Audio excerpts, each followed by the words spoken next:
Avec Audrey Racine. Bonjour Audrey. Bonjour On Julien. retourne avec vous aux États-Unis. Il y a quelques jours, vous nous parliez de ce vortex polaire qui touchait la côte Est. Désormais, ce sont les régions aussi du Sud qui sont moins habituées au froid qui grelotte.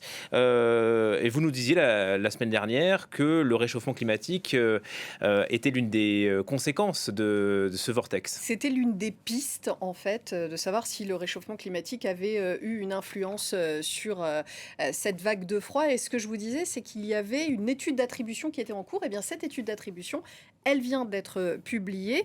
Et donc, cette étude, vous la voyez, elle émane de l'équipe du Climate Meter. Elle concerne donc la tempête d'il y a une dizaine de jours, mais elle est toujours valable pour l'épisode qu'on traverse en ce moment.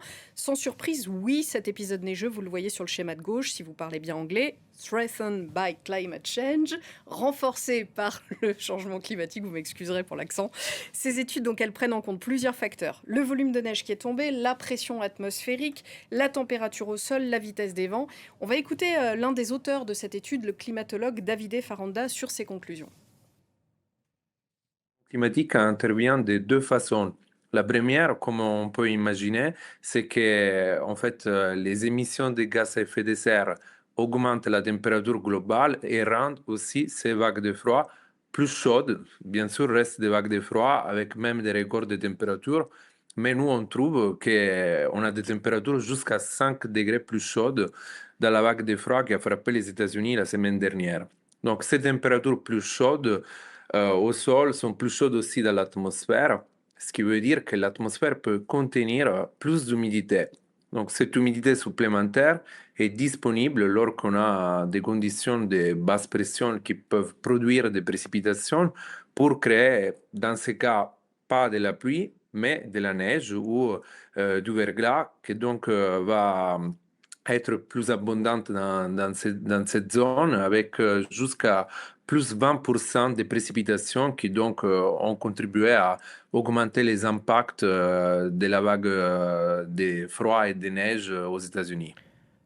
Donc la vague de froid aurait pu être plus froide, j'ai bien compris. Oui, tout à fait. L'anomalie, vous l'avez entendu, est de 5 degrés de moyenne. C'est-à-dire que dans les mêmes conditions météorologiques, dans la période de référence étudiée par les scientifiques de 1950 à 1987, eh bien la même tempête aurait été de 5 degrés plus froide. Mais vous l'avez aussi entendu, hein, il y aurait eu beaucoup moins de neige. Il y a plus 20% de neige dans l'épisode actuel. Donc le ressenti, forcément, pour les gens est plus important aujourd'hui. Les perturbations dans les transports pour les villes sont aussi plus graves. Donc pour résumer, le réchauffement climatique rend moins intense et moins fréquentes les vagues de froid, mais il ne les empêche pas. Et toujours ce chiffre que je vous rappelle constamment, plus 1 degré de réchauffement climatique, c'est une atmosphère qui va pouvoir contenir 7% d'humidité en plus et qui va donc retomber cette humidité en pluie ou en neige plus abondamment. Et pourquoi c'est limité aux États-Unis seulement là?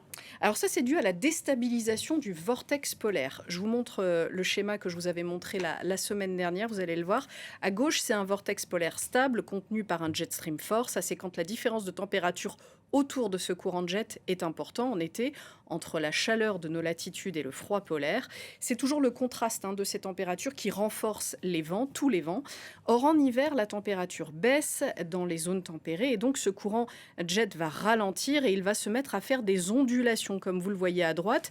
Et donc, il va y avoir des possibilités de déstabilisation du vortex polaire, des descentes d'air polaire jusqu'à nos latitudes dans le creux de ces ondulations, mais un gros contraste avec les zones, vous le voyez, de remontée d'air chaud.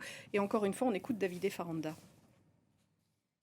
Quand on a un vortex polaire qui est déstabilisé, on a des zones où on a des remontées d'air chaud et d'autres où on a des descentes d'air froid. Donc, dans ces cas-là, c'est l'Est des États-Unis qui subit la vague de froid.